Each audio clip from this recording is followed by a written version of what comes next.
আসসালামু আলাইকুম প্রিয় শিক্ষার্থীরা, আশা করি সবাই ভালো আছেন। এখন আমরা যে প্রশ্নটি পড়ব সেটি হলো বিচ্ছুরণ অধ্যায় থেকে স্বাভাবিক বিচ্ছুরণ এবং অস্বাভাবিক বিচ্ছুরণ ব্যাখ্যা করো। তো এইটা যতটুকু পেরেছি আপনাদের জন্য সহজভাবে উপস্থাপন করব ইনশাল্লাহ প্রতিটা বিষয়। তারপরে যদি ভুল ত্রুটি একটু বোঝানো যদি একটু কম বেশি হয় তাহলে ক্ষমা সুন্দর দৃষ্টিতে দেখবেন। স্বাভাবিক বিচ্ছুরণ বা নর্মাল ডিসপারিশন, এটা আসলে কাকে বলে? তো এটা আমাদের বুঝতে হলে আমাদের একটু বেসিক তথ্যটা একটু জানা লাগবে, ঠিক আছে? আমি যতটুকু পেরেছি আপনাদের উপস্থাপন করার চেষ্টা করি। আসলে বিচ্ছুরণটা কাকে বলে আগে আমরা এটা পড়ব, কারণ এক মার্কের প্রশ্নে আসতে পারে। কোনো একটা মাধ্যম যেই মাধ্যমে আপতিত রশ্মির কম্পাঙ্ক অথবা তরঙ্গ দৈর্ঘ্যের সাপেক্ষে ওই মাধ্যমের প্রতিসরাঙ্কের পরিবর্তন হয়, আর এই ঘটনাটাকে বা প্রক্রিয়াটাকে আলোর বিচ্ছুরণ বলে।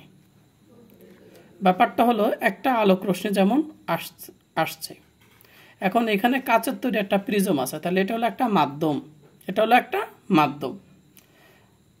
আর সাদা আলোটা আসছে কোন মাধ্যম থেকে? বায়ু মাধ্যম থেকে। এটা হলো বায়ু মাধ্যম, আর এটা হলো কাচ, তাহলে এখানে দুইটা মাধ্যম। যখন কোন একটা আলোক রশ্মি আসবে, তাহলে একটা আলোক রশ্মি আমরা জানি কিভাবে আসে, তরঙ্গ আকারে আসে। কিভাবে আসে? তরঙ্গ আকারে। তাহলে সাদা আলো অবশ্যই একটা তরঙ্গ আকারে আসবে। তাহলে সাদা আলোর অবশ্যই একটা কি থাকবে? আমরা জানি সাদা আলো 7টা রং নিয়ে গঠিত। এই সাদা আলোর ভিতরে 7টা রং আছে, বেনিয়া সহ কলা, লাল, কমলা, হলুদ, সবুজ, আসমানি, নীল, বেগুনি, এগুলো আপনারা জানেন।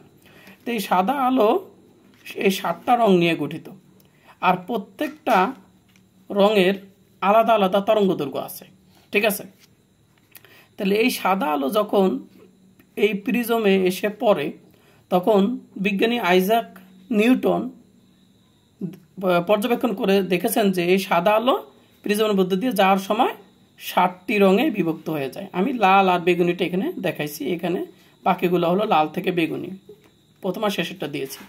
তাহলে এই লাল থেকে বেগুনি এই আলোক রশ্মিগুলো প্রিজমের মধ্য দিয়ে বিভিন্ন কোণে কি হয়েছে? বিভিন্ন কোণে বিচ্যুত হয়েছে। এইটা এক কোণে, এইটা এক কোণে, এইটা এক কোণে, বিভিন্ন কোণে বিচ্যুত হয়েছে। কথা বুঝতে পারছেন? এবং বিচ্যুত হওয়ার কারণে এরা বিভিন্ন কোণে নির্গত হয়েছে। এখন দেখা যায় সবচেয়ে বেশি তরঙ্গ দৈর্ঘ্য এই লাল আলোর তরঙ্গ দৈর্ঘ্য হলো সবচেয়ে বেশি।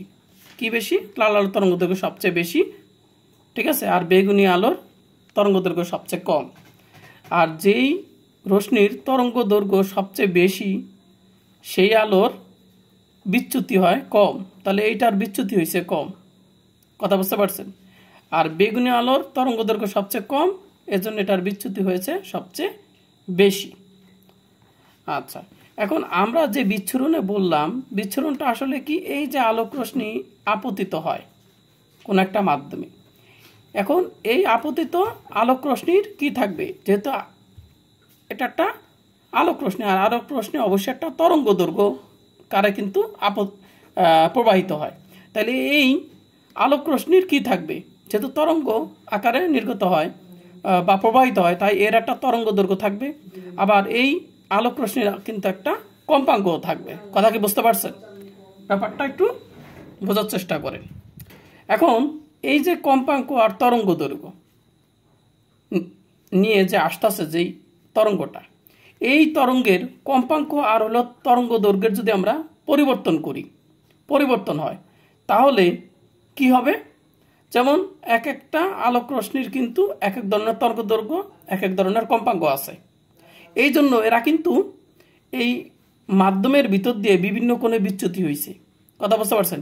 এই কারণে বিভিন্ন আলোক রশ্মির জন্য এই প্রিজমের প্রতিসরাঙ্ক ভিন্ন ভিন্ন হয়েছে। কথা কি বুঝতে পারছেন? তাহলে এই আলোক রশ্মির তরঙ্গ দৈর্ঘ্য আর হলো কম্পাঙ্ক ভিন্ন ভিন্ন হওয়ার কারণে প্রিজম বা এই মাধ্যমেরও প্রতিসরাঙ্ক ভিন্ন ভিন্ন হয় বা প্রতিসরাঙ্কের পরিবর্তন হয়, আর এই ঘটনাটাকে আলোর বিচ্ছুরণ বলে। ঠিক আছে? এখন তাহলে বিচ্ছুরণের গাণিতিক সংখ্যা আমরা কিভাবে দিব? বিচ্ছুরণটা হলো কি? তরঙ্গ দৈর্ঘ্য সাপেক্ষে, তরঙ্গ দৈর্ঘ্য সাপেক্ষে, আর এন দ্বারা বোঝায় প্রতিসরাঙ্ক, ওই মাধ্যমের প্রতিসরাঙ্ক। তাহলে তরঙ্গ দৈর্ঘ্য সাপেক্ষে এই যে মাধ্যমের যেই প্রতিসরাঙ্কের যে পরিবর্তন, এই যে ব্যবকলন মানে পরিবর্তন, সেটা কি বলা হয়? আলোক রশ্মির বিচ্ছুরণ বলা হয়। এখন এখানে কিন্তু কম্পাঙ্কের সাপেক্ষ পরিবর্তন হয়, তরঙ্গ দৈর্ঘ্যের সাপেক্ষ কিন্তু এনটা পরিবর্তন হয়, কিন্তু সাধারণত এইখানে বিচ্ছুরণটাকে প্রকাশ করা হয় তরঙ্গ দৈর্ঘ্যের সাপেক্ষে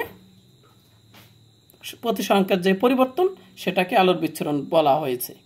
কিন্তু এখানে কিন্তু এফ এর সাপেক্ষেও কিন্তু এটা পরিবর্তন। তবে সাধারণত বিচ্ছুরণকে তরঙ্গ দৈর্ঘ্যের সাপেক্ষে প্রতিসরাঙ্কের পরিবর্তনটা কি বিচ্ছুরণ আকারে গাণিতিকভাবে লেখা হয়। কথা বুঝতে পারছেন? আচ্ছা, এই যে বিচ্ছুরণটা কাকে বলে এটা আপনি বুঝতে পারছেন আশা করি। এখন এবার দেখেন, এবার আমি আপনাদের একটা কনসেপ্ট দেখাই। আপনি কিন্তু দেখেন, আমি একটা জিনিস বোঝাতে গেলে কিন্তু আপনাকে একটু বেসিকটা লাগবে। দেখেন, কোনো মাধ্যমে, এটা 9 টেনে শিখেছেন, কোনো মাধ্যমে তরঙ্গের বেগ V equal to F lambda, এখানে হলো কম্পাঙ্ক, এটা হলো তরঙ্গ দৈর্ঘ্য, এটা হলো বেগ। এখন আলোক রশ্মির ক্ষেত্রে এই সূত্রটা হবে এরকম, এফ ল্যামডা ঠিকই থাকবে, কিন্তু আলোর আমরা জানি বেগটা বি দ্বারা প্রকাশ করে না, আলোর বেগ সি দ্বারা প্রকাশ করা হয়। কথা কি বুঝতে পারছেন? এজন্য এটাকে একই সূত্র, আলোর জন্য এই সূত্র। এখন দেখেন, আমি যদি ল্যামডাটা বের করি তাহলে এই সমীকরণটাকে এইভাবে লেখা যায়, এফটাকে সি এর নিচে দেওয়া যায়। এখন সি হলো আলোর বেগ, আলোর বেগ কিন্তু ফিক্সড ধ্রুব রাশি, তাহলে এই ধ্রুবকটাকে উঠিয়ে দিলে আমরা লিখতে পারি যে তরঙ্গ দৈর্ঘ্য কার উপর নির্ভরশীল? এটা হলো কম্পাঙ্কের ব্যস্তানুপাতিক সম্পর্ক দেখা যাচ্ছে। অর্থাৎ কম্পাঙ্ক যদি বৃদ্ধি করি তরঙ্গ দৈর্ঘ্য হ্রাস পাবে, কম্পাঙ্ক হ্রাস করলে তরঙ্গ দৈর্ঘ্য বৃদ্ধি পাবে। তাহলে ব্যস্তানুপাতিক সম্পর্ক। কথা কি বুঝতে পারছেন? আচ্ছা, তাহলে কম্পাঙ্ক আর তরঙ্গ দৈর্ঘ্যের সম্পর্কটা ব্যস্তানুপাতিক, এটা আপনারা ক্লিয়ার হয়েছেন। এবার দেখেন প্রতিসরাঙ্কটা কাকে বলে। প্রতিসরাঙ্কটা কাকে বলে? প্রতিসরাঙ্ক এখানে আমি সংজ্ঞা দিয়েছি। প্রতিসরাঙ্কটা কাকে বলে? যে কোনো মাধ্যমে, কোনো একটা মাধ্যমে, যেমন ওই যে প্রিজমটা একটা মাধ্যম, ওই মাধ্যমে আলোর বেগ শূন্য স্থানে আলোর বেগ অপেক্ষা কতটা কমে গেছে। এখন বলেন তো, শূন্য স্থানে আলোর বেগ বেশি হবে নাকি কাচের ভিতর দিয়ে আলোক রশ্মি যাওয়ার সময় তার বেগটা কম হবে? আমরা জানি আলোর বেগ সবচেয়ে বেশি হয় কোথায়? শূন্য মাধ্যমে, কারণ এখানে আলোক রশ্মি কোনো বাধাপ্রাপ্ত হয় না তেমন, মানে বাধা জিরো ধরলেই হয়। কিন্তু কাচের ভিতর দিয়ে কিন্তু আলোক রশ্মি যাওয়ার সময় কিছুটা হলে বাধাপ্রাপ্ত হয়, এর জন্য আলোর বেগ কিছুটা কমে যায়।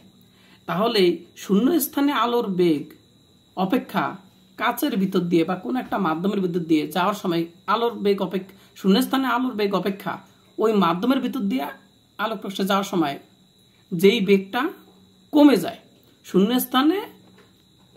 স্থানে যে আলোর বেগ সেইটা অপেক্ষা কোনো মাধ্যমে আলোর বেগটা কি পরিমাণ কমে গেল, অর্থাৎ প্রিজমের ভিতর দিয়ে যেমন কি পরিমাণ কমে গেল, ঠিক আছে, কত গুণ কমে গেল, 1.5 গুণ 2 গুণ নাকি, সেইটাকেই বলা হয় ওই মাধ্যমের প্রতিসরাঙ্ক বলা হয়। ঠিক আছে, ওই মাধ্যমের প্রতিসরাঙ্ক বলা হয়। এন্ড প্রতিসরাঙ্ককে এন দ্বারা প্রকাশ করা হয়, এন সমান সমান হলো সি ডিভাইডেড বি, অর্থাৎ আলোর বেগ ডিভাইডেড হলো ওই মাধ্যমের বেগ। কথা বুঝতে পারছেন? এখানে আমি বলে দিয়েছি। তাহলে প্রতিসরাঙ্ক দেখবেন, আপনারা দেখবেন বায়ু সাপেক্ষে কাচের প্রতিসরাঙ্ক যেমন 1.5। এর মানে কি? এর মানে হলো আলো কোনো মাধ্যমে যদি সেটা হয় কাচ, তাহলে ওই কাচের মাধ্যমে শূন্য স্থানের তুলনায় 1.5 গুণ কমে যায়। অর্থাৎ কাচে আলোর বেগ শূন্য স্থানে যে আলোর বেগ আছে তার থেকে 1.5 গুণ কমে যায় বেগটা, বা এত গুণ কম। কথা কি বুঝতে পারছেন? আচ্ছা, এখন দেখেন প্রতিসরাঙ্কটা আপনারা বুঝতে পারছেন। ঠিক আছে, এখন দেখেন তো এটা তো ফিক্সড, কিন্তু ওই মাধ্যমে যে আপতিত যে আলোক রশ্মি আপতিত হইতেছে, যে আলোক রশ্মিটা, ঠিক আছে, সে আলোক রশ্মি শূন্য মাধ্যমে আলোর বেগ তো হইল কত? সি। আর এটা হলো কি? ওই মাধ্যম, যে মাধ্যমের ভিতর দিয়ে সে যাচ্ছে, যেই মাধ্যমের ভিতর দিয়ে, যেমন কাচ হইলে কাছে কিন্তু যে বেগ, যেমন কাচ মাধ্যম হইলে সেটা বেগ হলো বি, পানি মাধ্যম হইলে বেগ বি, কিন্তু আলোর ক্ষেত্রে সেটা কিন্তু সি। বুঝতে পারছেন? তাহলে বিটা হলো মাধ্যমের বেগ আর সেটা হলো শূন্য স্থানে আলোর বেগ। কথা বলছেন? এটা তো ফিক্সড। তাহলে এখন ওই মাধ্যমটা হইতে পারে কাঁচ, হইতে পারে পানি, যে কোনো কিছু হইতে পারে, ভিন্ন ভিন্ন হইতে পারে। আর সেই ক্ষেত্রে ওই মাধ্যমে আলোর বেগটা কিন্তু ভিন্ন ভিন্ন হবে, মানে ভি এর মানটা কিন্তু চেঞ্জ হবে, ভেরিয়েবল হবে। আর এই কারণে ওই প্রতিসরাঙ্কের মানটা ওই মাধ্যমের জন্য ভিন্ন ভিন্ন হবে। এখন দেখেন তো এন আর বি এর সাথে সম্পর্কটা কি, এটা কিন্তু হলো, এটাও কিন্তু ব্যস্তানুপাতিক সম্পর্ক। কারণ সি যদি ধ্রুবক হয় তাহলে আমরা 1/b লিখতে পারি, কথা, অর্থাৎ প্রতিসরাঙ্ক হলো বেগের সাথে ব্যস্তানুপাতিক সম্পর্ক। কথা কি ক্লিয়ার? এখন অনেকে বলতেছেন যে আসল ক্লাস না পড়িয়ে এত কিছু বোঝায় কেন? এখন আপনি এই ক্লাসটা না বুঝলে তো আপনি পরবর্তী ক্লাসগুলো বুঝবেন না, ঠিক আছে? আপনি শুধু একটা ক্লাস নেই, ওদের থেকে আরও কিছু ক্লাস করবেন। আমাকে তো কনসেপ্ট ক্লিয়ার করতে হবে। এখন আপনি যদি অধৈর্য হয়ে যান তাহলে কিছু করার নেই, কারণ সফলতার কোনো শর্টকাট পদ্ধতি নেই, ঠিক আছে? শর্টকাট করতে গেলে কোনো না কোনো সময় ধরা খাবেন। আচ্ছা, এখন দেখেন আমরা এখন কি দেখলাম, আমরা কি দেখতে পাই কম্পাঙ্ক যদি বৃদ্ধি পায়, দেখেন তো কম্পাঙ্ক এফ যদি বৃদ্ধি পায় তাহলে তরঙ্গ দৈর্ঘ্য কি পাবে? হ্রাস পাবে। দেখেন আমি যদি বলি কম্পাঙ্ক বৃদ্ধি পায়, কোনো তরঙ্গের কম্পাঙ্ক বৃদ্ধি পাইছে, কম্পাঙ্ক যদি বেশি হয় তাহলে ওই তরঙ্গের তরঙ্গ দৈর্ঘ্যটা কিভাবে হ্রাস পাবে? এই কথাটা কেন বলতে পারছি? এই সূত্র থেকে, কম্পাঙ্ক বেশি হইলে এটা হ্রাস হবে, ব্যস্তানুপাতিক সম্পর্ক। এখন তরঙ্গ দৈর্ঘ্য যদি হ্রাস পায়, দেখেন তরঙ্গ দৈর্ঘ্য যদি হ্রাস পায় তাহলে কি হবে? তরঙ্গ দৈর্ঘ্য যদি হ্রাস পায়, এই যে তরঙ্গ দৈর্ঘ্য যদি হ্রাস পায়, এটা যদি হ্রাস পায় তাহলে বেগটা কি হবে? হ্রাস পাবে। কারণ দেখেন বি এর সাথে ল্যামডার সম্পর্ক কি? সমানুপাতিক সম্পর্ক। এই ল্যামডার মান যত কম হবে এটার গুণফলটা তত কম হবে এবং বি এর মান কম হবে। ল্যামডার মান যদি বেশি হয় তাহলে এফ এর সাথে গুণ করলে মানটার ভ্যালুটা বেশি হবে, অর্থাৎ বেগটা বেশি হবে। তাহলে দেখা যাচ্ছে কি, ল্যামডা বৃদ্ধি পেলে বেগ বৃদ্ধি পায়, তরঙ্গ দৈর্ঘ্য যদি হ্রাস পায় তাহলে বেগের মানটাও কিন্তু গুণফলটাও কম আসে। তাহলে দেখেন তো কম্পাঙ্ক বৃদ্ধি পেলে তরঙ্গ দৈর্ঘ্য হ্রাস পায়, আর তরঙ্গ দৈর্ঘ্য যদি হ্রাস পায় তাহলে ওই মাধ্যমে বেগটা কি পাবে বলেন তো? হ্রাস পাবে। তাহলে এই তরঙ্গ দৈর্ঘ্য হ্রাস পারলে বেগটা হ্রাস পাবে, ঠিক আছে? এখন বেগ যদি আবার হ্রাস পায় তাহলে আবার ওই মাধ্যমের কম্পাঙ্কটা কি হবে? যেহেতু ব্যস্তানুপাতিক সম্পর্ক, তাহলে এটা যদি বৃদ্ধি পায় তাহলে এটা আবার কি পাবে?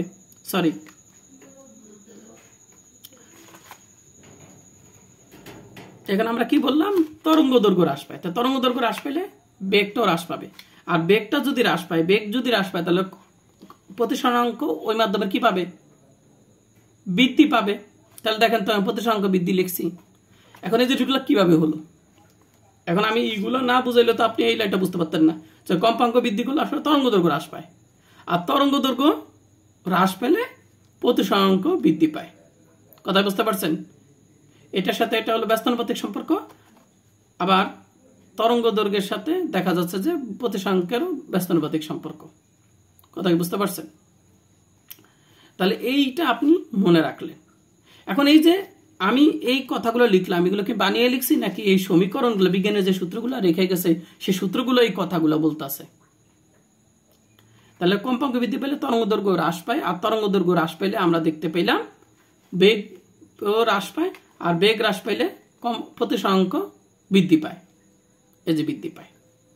আর এই যে ঘটনাটা, এইটা বৃদ্ধি পেলে এটা হ্রাস পায়, এটা হ্রাস পেলে প্রতিসরাঙ্ক বৃদ্ধি পায়, এইটা হলো একটা স্বাভাবিক ঘটনা, কারণ এগুলো হলো কি প্রমাণিত ঘটনা। তাহলে এরকম যদি ঘটনা ঘটে, আমরা যদি কোনো তরঙ্গের কম্পাঙ্ক বৃদ্ধি করি, ঠিক আছে, তাহলে দেখবে সেই তরঙ্গের তরঙ্গ দৈর্ঘ্য হ্রাস পাবে এবং তার প্রতিসরাঙ্ক বৃদ্ধি পাবে, ঠিক আছে? আর এই ঘটনাগুলো হলো কি প্রত্যেকটাই হলো স্বাভাবিক ঘটনা। এজন্য এই ধরনের ক্ষেত্রে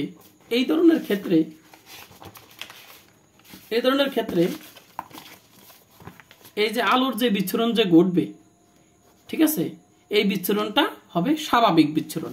এটা হবে কি ধরনের বিচ্ছুরণ? এটা হবে স্বাভাবিক বিচ্ছুরণ। এই বিচ্ছুরণগুলো হবে স্বাভাবিক বিচ্ছুরণ। তাহলে এই যে কম্পাঙ্ক বৃদ্ধি করলে, তরঙ্গ দৈর্ঘ্য হ্রাস করলে প্রতিসরাঙ্ক বৃদ্ধি পায়, এই সমস্ত ঘটনাগুলো হলো কি স্বাভাবিক, এগুলোই ঘটার কথা, কারণ সূত্র অনুসারে এই ঘটনাগুলি ঘটার কথা। তাই এই সমস্ত ঘটনার কারণে যদি প্রতিসরাঙ্কটা সত্যি বৃদ্ধি পায়, কম্পাঙ্ক বৃদ্ধি আর তরঙ্গ দৈর্ঘ্য হ্রাসের কারণে যদি প্রতিসরাঙ্ক বৃদ্ধি পায় তাহলে এইটা হইল বিচ্ছুরণের স্বাভাবিক ঘটনা। ঠিক আছে, কিন্তু যদি ঘটনাটা এরকম হয় কম্পাঙ্ক আপনি বৃদ্ধি করলেন, তরঙ্গ দৈর্ঘ্য হ্রাস পাবে, খুবই ভালো কথা, কম্পাঙ্ক বৃদ্ধি করলেন এবং তরঙ্গ দৈর্ঘ্যটা তার হ্রাস পাবে, এটাও ঠিক আছে, কিন্তু প্রতিসরাঙ্কটা তার বৃদ্ধি না পেয়ে হ্রাস পেয়ে গেল। এখন এই ঘটনাটা কি? অবশ্যই এটা তো হ্রাস পাওয়ার কথা না, কারণ এই লাইনটা আমরা দেখলাম যে এই 1 2 3টা লাইন কিন্তু সেই সমীকরণ থেকে আমরা প্রমাণ করে দেখলাম যে এই 3টা ঘটারই কথা। তাহলে এই দুটা ঘটনা ঘটলে প্রতিসরাঙ্কটা বৃদ্ধি পাওয়ারই কথা এবং এটা একটা স্বাভাবিক ঘটনা। কিন্তু কোনো কারণে যদি দেখা যায় কম্পাঙ্ক বৃদ্ধি তরঙ্গ দৈর্ঘ্য হ্রাস পাওয়ার ফলে ওই মাধ্যমে প্রতিসরাঙ্কর বৃদ্ধি না পেয়ে হ্রাস পেয়ে গেছে, এটা তো আসলে ঘটনা ঘটার কথা না, এটা তো ঘটনা কথা না, এটা ঘটনা ঘটার কথা না। তাহলে এই যে ঘটনাটা ঘটলো, প্রতিসরাঙ্ক বৃদ্ধি না পেয়ে যে হ্রাস পাইলো, তাহলে এটা একটা কি ঘটনা ভাই? এটা একটা ব্যতিক্রম ঘটনা, এটা একটা অস্বাভাবিক ঘটনা। ঠিক আছে, তাহলে এই যে প্রতিসরাঙ্ক হ্রাস পাইলো এটা একটা ব্যতিক্রম, আর এই ব্যতিক্রম হওয়ার কারণে এই বিচ্ছুরণটাকে আমরা বলবো ব্যতিক্রম বিচ্ছুরণ। ঠিক আছে, তাহলে এই যে প্রতিসরাঙ্ক যে হ্রাস পেল, প্রতিসরাঙ্ক হ্রাস পাওয়ার কারণে এখান থেকে আলোক রশ্মির যেই বিচ্ছুরণ ঘটবে সেই বিচ্ছুরণটা হবে অস্বাভাবিক বা ব্যতিক্রম বিচ্ছুরণ ঘটবে, স্বাভাবিক বিচ্ছুরণ ঘটবে না, অস্বাভাবিক বিচ্ছুরণ ঘটবে। বুঝতে পারছেন? তাহলে এই যে আমরা স্বাভাবিক বিচ্ছুরণ আর ব্যতিক্রম বিচ্ছুরণ বিষয়টা আপনাদের কিন্তু আমি তুলে ধরলাম, আমার 16 মিনিট লাগলো এই ব্যাপারটা আপনাদের বোঝানোর জন্য। ঠিক আছে, আশা করি আপনারা ব্যাপারটা বুঝতে পেরেছেন। এবার আমরা কি মূল প্রশ্নে কি যেতে পারি, তাই না? মূল প্রশ্নে আমরা এখন যেতে পারি।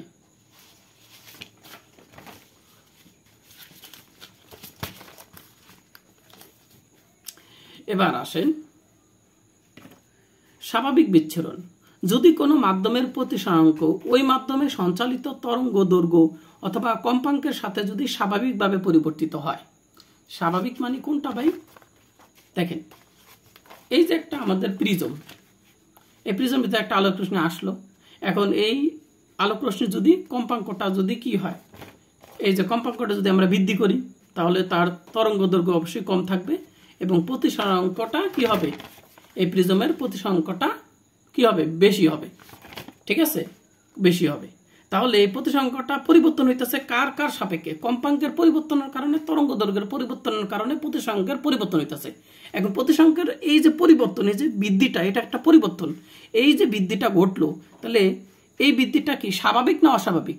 স্বাভাবিক, এটা একটা স্বাভাবিক ঘটনা। তাহলে এই দুজনের পরিবর্তনের কারণে প্রতিসরাঙ্কের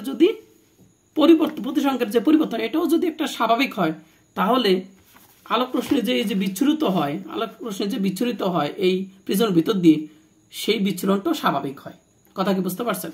এই জন্য এখানে বলা আছে কোন মাধ্যমের প্রতিসরাঙ্ক ওই মাধ্যমে সঞ্চালিত যে তরঙ্গ দৈর্ঘ্যের, ওই মাধ্যমে সঞ্চালিত তরঙ্গের ওই মাধ্যমের মধ্য দিয়ে সঞ্চালিত তরঙ্গ দৈর্ঘ্যের অথবা কম্পাঙ্কের সাথে স্বাভাবিকভাবে যদি পরিবর্তিত হয়, এই প্রতিসরাঙ্কটা যদি পরিবর্তনটা হয় কার সাপেক্ষে? তরঙ্গ দৈর্ঘ্য আর হলো কম্পাঙ্কের সাথে। ঠিক আছে, কিভাবে পরিবর্তনটা হইতেছে প্রতিসরাঙ্কের? এই দুজনের সাপেক্ষে স্বাভাবিক পরিবর্তন, অর্থাৎ এই যে বৃদ্ধি পাবে, এই দুটা, এটা বৃদ্ধি এটা হ্রাস করলে প্রতিসরাঙ্কটা যদি বৃদ্ধিই পায়, ঠিক আছে, এটাকে হলো স্বাভাবিক পরিবর্তন হয়, তাহলে আমরা এই ঘটনাটাকে বলবো স্বাভাবিক বিচ্ছুরণ।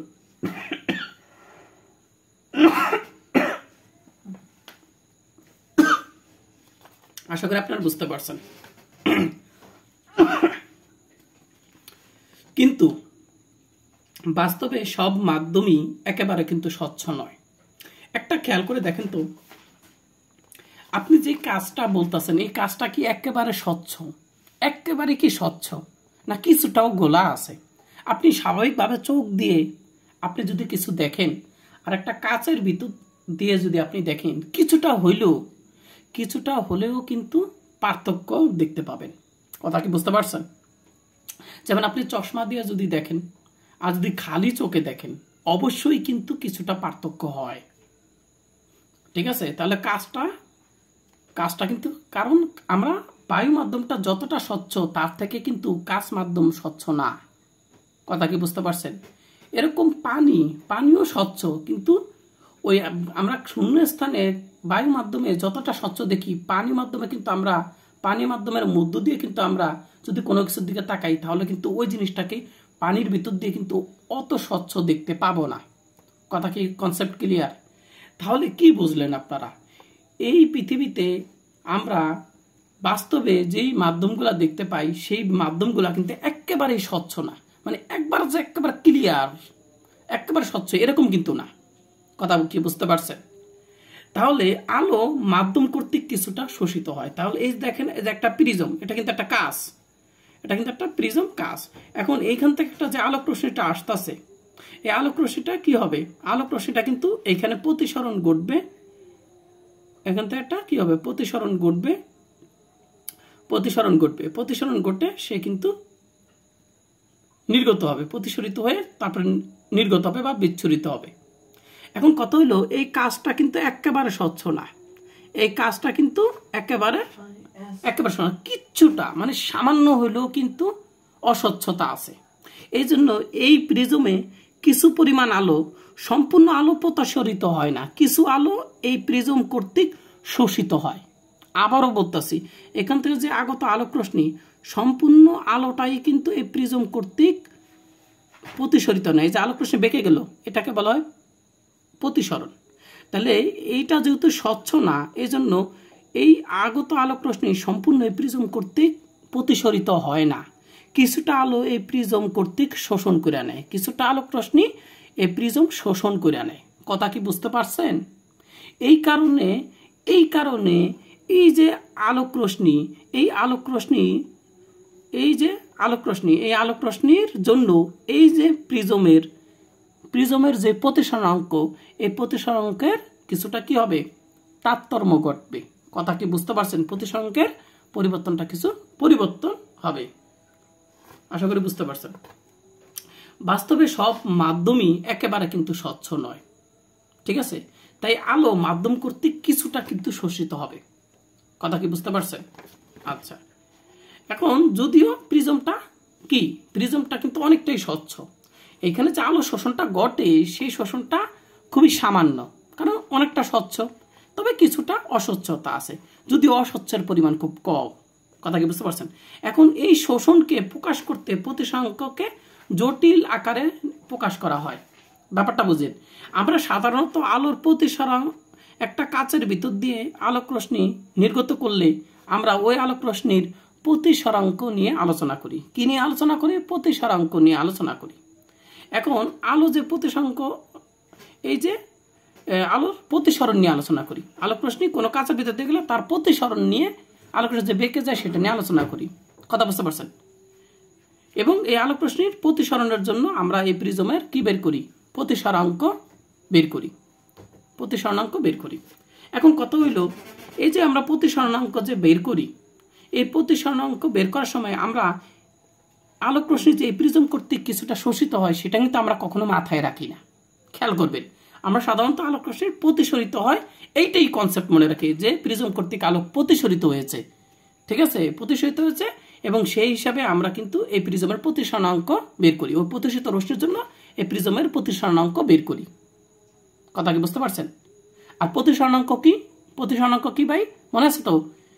এই আলো, এই কাচের ভিতরে আলোক রশ্মি যাওয়ার সময় আলোর বেগটা যে পরিমাণ কমে যায়, শূন্যস্থানে আলোর বেগ যা থাকে তার থেকে কাচের মাধ্যমে যে কমে যায়, যতটুকু কমে যায় সেটাকে বলা হয় এই কাচ মাধ্যমের প্রতিসরাঙ্ক। এখন কথা হইল, আমরা শুধু এই কাচ মাধ্যমে প্রতিসরিত হওয়ার জন্য এই প্রিজমের প্রতিসরাঙ্ক বের করি, কিন্তু এই প্রতিসরাঙ্কটাকে যে এই কাচ কর্তৃক আলোক রশ্মি শোষিত হওয়ার কারণে কিছুটা প্রভাবিত করে, এই কাচের যে প্রতিসরাঙ্ক সেইটাকে যে এই প্রিজম কিছুটা আলো শোষিত হওয়ার কারণে, প্রিজম কর্তৃক কিছুটা আলো শোষিত হওয়ার কারণে কিছুটা যে প্রভাবিত করে, সেটা কিন্তু আমরা মাথায় রাখি না। ঠিক আছে? যেটা মাথায় রাখি না সেটা আসলে আমরা কাল্পনিক, ওটা আমরা কল্পনায় আমরা চিন্তা করি। কথা কি বুঝতে পারছেন? আর যেই আপনারা হয়তোবা দেখবেন যেটা কল্পনা, এটা হলো ইমাজিনারি পার্ট, ঠিক আছে, এটা আমরা সাধারণত কল্পনা করি কিন্তু আমরা কোনো হিসাবে আনি না। তবে এইখানে কি করা হয়েছে দেখেন, ওই শোষণটাকে, ওই শোষণের মাধ্যমে এই যে প্রিজমের যে প্রতিসরাঙ্ক, এই প্রতিসরাঙ্কটাকে কিন্তু আপনি জটিল আকারে প্রকাশ করতে হবে, কারণ আমরা এই প্রতিসরাঙ্কটার ভিতরে একটা ইমাজিনারি পার্ট বা কি বলে একটা অবাস্তব অংশ কিন্তু থাকে, যেটা আমরা কিন্তু যে কল্পনায় চিন্তা করি কিছুটা আলো শোষিত হয়। কথা বুঝতে পারছেন? তাহলে এই প্রিজমের যে প্রতিসরাঙ্ক থাকবে, এই প্রতিসরাঙ্কটা কি শুধু বাস্তব অংশ থাকবে না কিছুটা অংশ অবাস্তব অংশ থাকবে, যেটা আমরা কল্পনায় রাখি কিন্তু আমরা হিসাব করি না। কিন্তু প্রতিসরাঙ্কটা আসলে কিন্তু জটিল রাশি আকার আমরা প্রকাশ করতে পারি যদি আমরা ওই প্রিজম কর্তৃক যদি ওই আলোর শোষণটাকে আমরা বিবেচনায় ধরি, তাহলে কিন্তু ওই প্রতিসরাঙ্কটাকে আমরা কিন্তু কি জটিল আকারে প্রকাশ করতে পারি। কথা কি বুঝতে পারছেন? তাই এই প্রতিসরাঙ্ককে জটিল আকারে প্রকাশ করার মাধ্যমটা হলো কি, এই প্রতিসরাঙ্ককে প্রকাশ করে ইটা দ্বারা। কি দ্বারা? ইটা দ্বারা। ঠিক আছে, এই ইটা। এখন এই এনটা হইলো কি, এই এনটা হইলো আমাদের, আমরা সাধারণত যেই অংশটুকুকে আমরা বিবেচনায় ধরি, মানে ওই যে শোষণ অংশটুকুকে কিন্তু আমরা বিবেচনায় আনি না সাধারণত। তাহলে এই অংশটুকু হলো বাস্তব অংশ, এনটা কিন্তু আপনারা জানেন প্রতিসরাঙ্ক। কথা কি বুঝতে পারছেন? এটা এনটা হলো প্রতিসরাঙ্ক, আর এটা হলো জটিল প্রতিসরাঙ্ক। কারণ এইখানে যদি আমরা কাল্পনিক অংশ মানে যেটা আলো শোষণ ঘটে সেই অংশটুকুকে আমরা যদি অ্যাড করি, তাহলে বাস্তবে আমরা যে প্রতিসরাঙ্কটা বিবেচনা করি, আমরা যে এইটা কিন্তু আমরা সাধারণত হিসাব করি 1.5, কিন্তু বাস্তবে তো 1.5 হবে না, কিছুটা কম হবে, কারণ কিছুটা আলোক রশ্মি কিন্তু প্রিজম কর্তৃক শোষিত হয়। ঠিক আছে, কিছুটা শোষিত হয়। এই জন্য আমাকে এই এনের থেকে সেই শোষিত আলোক রশ্মির জন্য যে প্রতিসরাঙ্কের মান, সেটাকে যদি আমি এন প্রাইম ধরি, তাহলে এন প্রাইমটা কি ভাই? এনটা হলো আমাদের বাস্তব, আমরা যেটা হিসাব করি সাধারণত সেই অংশ প্রতিসরাঙ্কের। আর এন প্রাইমটা হলো এই যে আলোর যে শোষণ ঘটলো, শোষণের কারণে যে প্রতিসরাঙ্ক, সেই প্রতিসরাঙ্ক হলো এন প্রাইম। এই এন প্রাইমটা যেহেতু আমরা কল্পনায় চিন্তা করি, হিসাবে আনি না সাধারণত, তাই এটাকে আমরা এই যে দ্বারা বোঝায় ইমাজিনারি। সাধারণত যে না, আপনারা ম্যাথমেটিক্সে, আপনারা ইন্টারমিডিয়েটে একটা জটিল কমপ্লেক্স নাম্বার, আপনাদের হয়তোবা দেখবেন ক্যালকুলাস নইলে ফান্ডামেন্টালও সাবজেক্টে দেখবেন আপনারা, সেই সাবজেক্টের ভিতরে কিন্তু জটিল কমপ্লেক্স নাম্বার নামে একটা অধ্যায় আছে। সেখানে আপনারা দেখবেন কমপ্লেক্স নাম্বারকে এখানে আই দ্বারা প্রকাশ করা হয়। কি দ্বারা প্রকাশ করা? আই দ্বারা প্রকাশ করা হয়। দেখছেন না জটিল সংখ্যা আই, এবং আই সমান সমান কিন্তু দেখেন আপনাদের কিছু মনে পড়ে কিনা, এরকম একটা জটিল ছিল। এবং এই আইটা যে অংশের সাথে থাকে সেটাকে বলা হয় কাল্পনিক অংশ, ইমাজিনারি পার্ট। আইতে ইমাজিনারি পার্ট। তো আপনাদের আলোক বিজ্ঞান যে বই আছে গতানুগতিক, সেই বইতে আসলে আই না দিয়ে যে দিয়েছে, তবে কেউ যদি আই দেন সমস্যা নেই, তবে যেহেতু বইতে যে আছে তাই আমি যে দিয়েছি। তাহলে এই যে দ্বারা কি বোঝায়? কাল্পনিক অংশ বোঝায়। তাহলে এইটাও প্রতিসরাঙ্ক, এটাও প্রতিসরাঙ্ক। এটা হলো আমরা সাধারণত যেটা হিসাব করি, আর এটা সাধারণত আমরা যেটা হিসাবে আনি না, শোষণ কর্তৃক। তাহলে এইখানে আমি সুন্দর করে দিয়ে দিয়েছি, মানে এগুলো আপনার পরীক্ষা লিখতে হবে না, এগুলো আপনাদের এটা আমি বলে দিচ্ছি যে এনটা কি বাস্তব অংশ, এনটা হলো আমরা বাস্তব অংশ যেটা আমরা সাধারণত হিসাব করে থাকি। এই বাস্তব অংশ কি করে? আলোর প্রতিসরণ ঘটায়, এই এনটা আলোর প্রতিসরণ ঘটায়।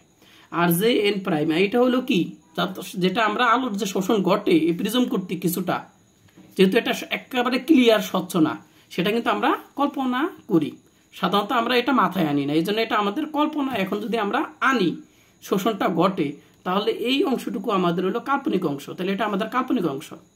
ঠিক আছে, তো কোথাও এন প্রাইমকে, কোথাও পুরাটাকে কাল্পনিক অংশ বলে, অসুবিধা নেই। আপনার এন প্রাইম বা জে এন প্রাইম যেটাই বলেন না কেন, ঠিক আছে। তাহলে আপনার এইটাকে আবার লিখতে পারেন, শুধু এন প্রাইমকে কাল্পনিক অংশ বলতে পারেন বা জে এন প্রাইম। কিছু কিছু বইতে N prime, J N prime পুরাটাকে বলে বা এন প্রাইম, কোনো সমস্যা নেই। কাল্পনিক অংশ এটা হলো আলোর শোষণ নিয়ন্ত্রণ করে। তাহলে এন প্রাইম কি করে? এন প্রাইম হলো আলোর যে শোষণ ঘটে সেইটা নিয়ন্ত্রণ করে, আর এনটা হলো আলোর যে প্রতিসরণ ঘটে সেটাকে নিয়ন্ত্রণ করে। কথা কি বুঝতে পারছেন? এখন দেখেন যেটা কি, যেটা হলো কাল্পনিক একক, যেটা হলো কাল্পনিক একক। এই কাল্পনিক এককের মান আবার কত? √(-1)। এটা আপনি আগের থেকে জানেন। আচ্ছা, তাহলে এটা কি বুঝতে পারছেন? এই প্রতিসরাঙ্ককে জটিল আকারে এইভাবে লেখা যায়। ঠিক আছে, এবার দেখেন বিচ্ছুরণের সূত্র। এখন বিচ্ছুরণের সূত্র এটা আপনাদের মুখস্থ রাখতে হবে, এটা আপনাদের কি রাখতে হবে? মুখস্থ রাখতে হবে। এখন এটা আসছে কোথা থেকে? এটা আপনাদের কিন্তু একটা এটা আপনাদের এই যে দেখিয়ে দিই, নইলে আবার বুঝবেন না।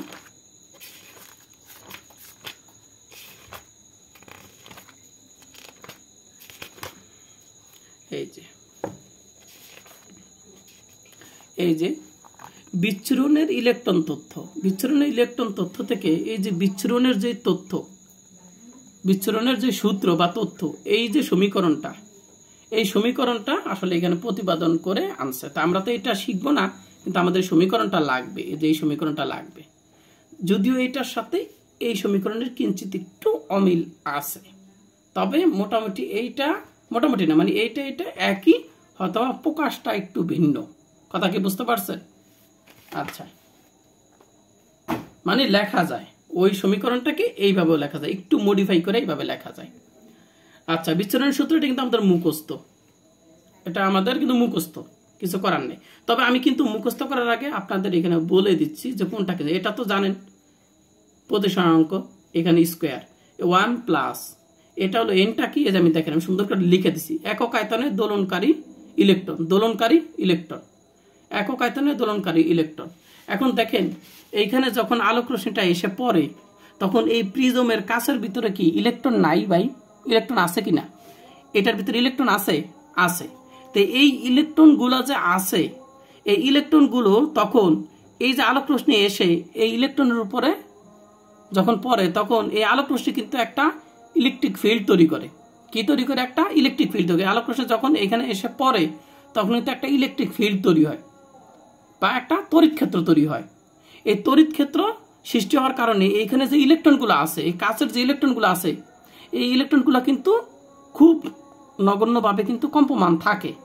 তবে এই আলোক রশ্মি যখন আসার পরে এই যে কাচের ভিতরে যে ইলেকট্রন আছে, এই ইলেকট্রনের উপরে কিন্তু একটা বল প্রয়োগ করে, ফোর্স প্রয়োগ করে। এই যে আলোক রশ্মি এসে পড়ে, সেই আলোক রশ্মিটা কিন্তু ইলেকট্রনের উপর একটা ফোর্স ক্রিয়েট করে। এর কারণে এই কাচের বা প্রিজমের যে ইলেকট্রনগুলো আছে সেগুলো কি হয়? কম্পমান হয়, মানে দুলতে থাকে। কথা কি বুঝতে পারছেন? এগুলা দুলতে থাকে। এই যে দোলে, তাহলে এরকম অসংখ্য কিন্তু ইলেকট্রন আছে। তাহলে একক আয়তনে দোলনকারী যে ইলেকট্রন সংখ্যা সেইটাকে আমরা এন দ্বারা প্রকাশ করি। তাহলে এনটা কি? এই যে আলোক রশ্মি এসে কাচের যে ইলেকট্রনগুলোকে দোলায়মান করতেছে, দোলাইতেছে বা কম্পমান করতেছে, সে একক আয়তনে যতগুলো ইলেকট্রন দোলায়মান আছে তাদের সংখ্যা হলো এন। এবার ওমেগা 1 কি? ওমেগা 1টা হইলো ইলেকট্রনের স্বাভাবিক কম্পাঙ্ক। অর্থাৎ এই আলোক রশ্মি যখন এই ইলেকট্রনের উপরে আসে পড়লো তখন ইলেকট্রনের কম্পাঙ্ক কিন্তু একরকম ছিল। আর যখন এই আলোক রশ্মি এসে এই ইলেকট্রনের উপরে পড়ে নাই তখনও কিন্তু এই কাচের ভিতরে ইলেকট্রন কিন্তু কিছুটা সামান্য কম্পমান ছিল। কথা কি বুঝতে পারছেন? কিছুটা ছিল, কম্পমান ছিল। আশা করি বুঝতে পারছেন। এইখানে ইলেকট্রনটা যখন প্রাথমিক অবস্থা তখনও কিন্তু সামান্য পরিমাণ সে কম্পমান ছিল। সেটা হলো কি? ইলেকট্রনের স্বাভাবিক কম্পাঙ্ক। বুঝতে পারছেন? আর এইখানে যে আলোক রশ্মিটা আসতেছে, আলোক রশ্মি, সেই আলোক রশ্মি তো তরঙ্গ আকারে আসে, সেই আলোরও কিন্তু একটা কম্পাঙ্ক থাকবে। অর্থাৎ আপতিত আলোর কম্পাঙ্ক হলো ওমেগা। তাহলে ওমেগাটা হলো আপতিত আলো, মানে যেটা আসতেছে সেটার কম্পাঙ্ক। আর এইখানে যে ইলেকট্রন আছিল কাচের ভিতরে, সেই কাচের যে কম্পাঙ্ক সেটা হলো ওমেগা 1। তাহলে আশা করি বুঝতে পারছেন। আর এমটা হইলো ইলেকট্রনের ভর, ইটা হইলো ইলেকট্রন, এনটা হইলো একক আয়তনে ইলেকট্রনের সংখ্যা, এটা হলো শূন্য মাধ্যমে বেদন যোগ্যতা। আর এখানে যেহেতু এন সংখ্যক আমাকে কি আছে? এন সংখ্যক আমার ইলেকট্রন আছে দোলায়মান। তাহলে এখানে আমরা যেহেতু অনেকগুলা ইলেকট্রন আছে, তাই আমরা এখানে সামেশন প্রত্যেকটা ইলেকট্রনকে আলাদা আলাদা ভাবে প্রকাশ করার জন্য আমরা এখানে কি প্রকাশ করছি? সিগমা দিছি। বুঝতে পারছেন? সিগমা দ্বারা প্রকাশ হয়। এখন সিগমার মান হলো 1 2 3, অর্থাৎ 1তম 2 3 4 এরকম বিভিন্ন কোণা। কথা বুঝতে পারছেন? এখন এই ওমেগা 1 তো হলো ইলেকট্রনের স্বাভাবিক কম্পাঙ্ক। তখন এটা তো আমার কততম ইলেকট্রন সেটা তো জানি না, এই জন্য আমাকে গামা দ্বারা প্রকাশ করা হয়েছে। এটা যদি 1 হয় তাহলে এটা 1তম, এটা যদি 2 হয় তাহলে এটা হলো 2তম ইলেকট্রনের কম্পাঙ্ক। কথা কি বুঝতে পারছেন? আর এটা তো হইলো কি ওমেগা স্কোয়ার, এটা হলো আমাদের আপতিত আলোর কম্পাঙ্ক। তাহলে এখানে ওমেগা 1, এখানে ওমেগা 1 আলফা কেন? এখানে সামেশন আলফা দেওয়ার কারণে এই কম্পাঙ্কটাকে ওমেগা 1 কম্পাঙ্কটাকে ঠিক আছে আলাদাভাবে চিহ্নিত করার জন্য এখানে আলফা, যেহেতু এখানে সামেশনের নিচে আলফা, তাই এখানে সামেশনের সাথে যে ওমেগা 1 এর সাথে আমরা এখানে আলফা দিছি। এখানে যদি 2 দিতাম তাহলে এখানে 1 2 হইতো। কথা কি বুঝতে পারছেন? মানে আমার দ্বিতীয় কম্পাঙ্ক হইতো, দ্বিতীয় ইলেকট্রনের কম্পাঙ্ক হইতো। বুঝতে পারছেন?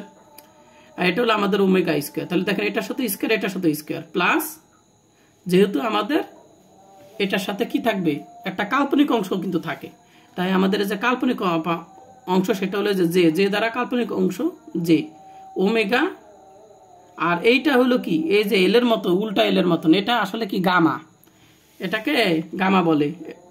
কেউ যদি এটা লেখেন ভুল হবে না, এই যে গামা। বুঝতে পারছেন? আর এখানে আলফা হয়েছে কেন? এই যে আলফাতম কণা বোঝানোর জন্য, মানে এটা কততম কণা, এটা 1তম কণা, তাহলে এটা আমরা কি দিতাম, গামা 1 দিতাম। 1 নম্বর ইলেকট্রনের যদি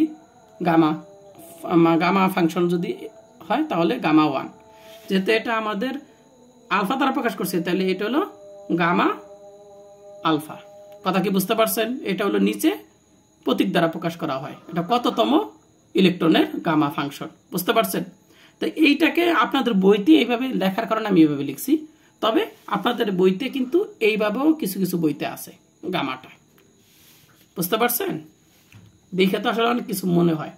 এখন দেখেন ব্যাপারটা কি, এখন দেখেন আমাদের এই যে এন স্কয়ার, তো এন স্কয়ার মানে কি, এটা যদি আমি স্কয়ার দিই, এই এন স্কয়ার মানে কি দেখেন, তো এটা তুমি স্কয়ার দিই তাহলে এটার উপর স্কয়ার হয় না, তাহলে আমি এন স্কয়ার সমান সমান কি লিখতে পারি, এটার স্কয়ার লিখতে পারি। তাহলে এই জায়গাটা আমি কি এটার স্কয়ার লিখতে পারি, কারণ এন মানে তো হলো এইটা, তাহলে আমি এটার স্কয়ার লিখতে পারি। বুঝতে পারছেন? আচ্ছা, তাহলে এই লাইনটা কি আমরা এইভাবে লিখছি, দেখেন এইখানে আমরা স্কয়ার দিছি, তাহলে এটাও স্কয়ার, মানে এই লাইনটা কি আমরা বহুপদকে বর্গ করে লিখছি। এখন এই এন স্কয়ার আবার কি জানি, এন এটা হলো ইটা, এটা কিন্তু ইটা স্কয়ারটা হলো আবার এইটা, তাহলে আমি এইটা স্কয়ারের ভ্যালুটা আমি এখানে বসিয়ে দিলাম। কথা কি বুঝতে পারছেন? না বুঝলে কিন্তু কমেন্ট করে জানাবেন। এটা হলো সমীকরণ নাম্বার 3। এবার আসেন আরেকটু বাকি আছে, শুধু স্বাভাবিকটা বোঝানোর জন্য, যদিও এটা আমি আরেকটা পার্টে দিব, অস্বাভাবিকটা অন্য ক্লাসে দিব। এখন দেখেন স্বচ্ছ পদার্থের ক্ষেত্রে আলো শোষণ খুব কম হয়। এখন এইটা হলো প্রিজম, ঠিক আছে? তো এরকম স্বচ্ছ, এখন এটা তো প্রিজমটা কিন্তু একেবারে স্বচ্ছ না, কিন্তু খুব স্বচ্ছ কিন্তু এই প্রিজমটা। তাহলে এই প্রিজমের জন্য আলো শোষণটা কিন্তু খুব কম হবে, কারণ এটা যদি প্রিজমটা অনেক কাজটা কিন্তু অনেকটাই স্বচ্ছ, তবে কিছুটা অস্বচ্ছ আছে। আমি বলতেছি যে ক্লিয়ার অংশটাই বেশি, মানে স্বচ্ছের পরিমাণই কিন্তু বেশি। কথা কি বুঝতে পারছেন? আর যে জায়গায় স্বচ্ছ বেশি সে জায়গায় কিন্তু আলোক রশ্মি কিন্তু সহজে ভেদ করে কিন্তু চলে যায়, তাহলে ওই মাধ্যম কর্তৃক প্রিজম কর্তৃক কিন্তু বেশি আলো শোষিত হয় না, যদিও শোষিত হয় সেটার পরিমাণ খুবই খুবই খুবই নগণ্য। কথা কি বুঝতে পারছেন? তাহলে স্বচ্ছ পদার্থের ক্ষেত্রে আলো শোষণটা কিন্তু খুবই নগণ্য হয়, খুবই নগণ্য হবে, তাই না, স্বচ্ছ মাধ্যমের ক্ষেত্রে। তাহলে আমরা শোষণটাকে কি বলি, শোষণ এন প্রাইম দ্বারা কি প্রকাশ করে, এন প্রাইম হলো কাল্পনিক অংশ যা আলোর শোষণ নিয়ন্ত্রণ করে। তাহলে আলোর শোষণটা যদি কম হয়, এই যে বলছি কম, স্বচ্ছ পদার্থের ক্ষেত্রে শোষণ কম হবে, অর্থাৎ এন প্রাইমের মান প্রায় জিরোই বলা যায়, ঠিক আছে? আর এই অবস্থায় 3 নম্বর সমীকরণ কি হবে, 3 নম্বর সমীকরণ কি হবে দেখেন তো, এন প্রাইম যদি 0 হয় তাহলে এটা বাদ হয়ে যায়, তাহলে এন স্কয়ার হয়। তাহলে এই যে দেখেন আমি কি লিখছি, এন স্কয়ার লিখছি। এরপরে দেখেন এইখানে আমার 1 এগুলা যা আছে তাই আছে। বুঝতে পারছেন? এগুলো আমার যা আছে তাই থাকলো। কথা কি বুঝতে পারছেন? এগুলো আমার যা আছে তাই থাকলো, দেখেন এগুলোর সঙ্গে তো আমার যা আছে তাই, সব তাই রয়েছে। আর এইখানে দেখেন এই অংশটুকু আমি বাদ চলে গেছে। এখন বলতে পারেন স্যার এই অংশটুকু বাদ দিলেন কেন? দেখেন তো এই অংশটুকু যে মানে কি, যেটা হলো কাল্পনিক অংশ। এখন এন প্রাইমকে কি বলা হয়, কাল্পনিক অংশ, যে অংশ বলা হয়। যে মানে কি, যে হলো কাল্পনিক অংশ, আর এন প্রাইমটা হলো কাল্পনিক অংশের অন্তর্ভুক্ত, ঠিক আছে? তাহলে এই যে প্রাইমটা কিন্তু কাল্পনিক অংশ, এন প্রাইমও কাল্পনিক অংশ। যেহেতু এন প্রাইম এই কাল্পনিক অংশটা 0, এন প্রাইম 0 মানে কি, এন প্রাইম 0 মানে কি, এটার যে কাল্পনিক অংশ সেটা 0 হবে, অর্থাৎ এই যে কাল্পনিক অংশ এটার মান কিন্তু তখন 0 হয়ে যাবে। বুঝতে পারছেন? তাহলে এটা 0 হওয়ার কারণে কিন্তু এটা কিন্তু আমরা লিখি নাই। কথা বুঝতে পারছেন? আর এই যে সমীকরণ, এই সম্পর্ক হতে দেখা যায় প্রতিসরাঙ্ক একটা বাস্তব রাশি।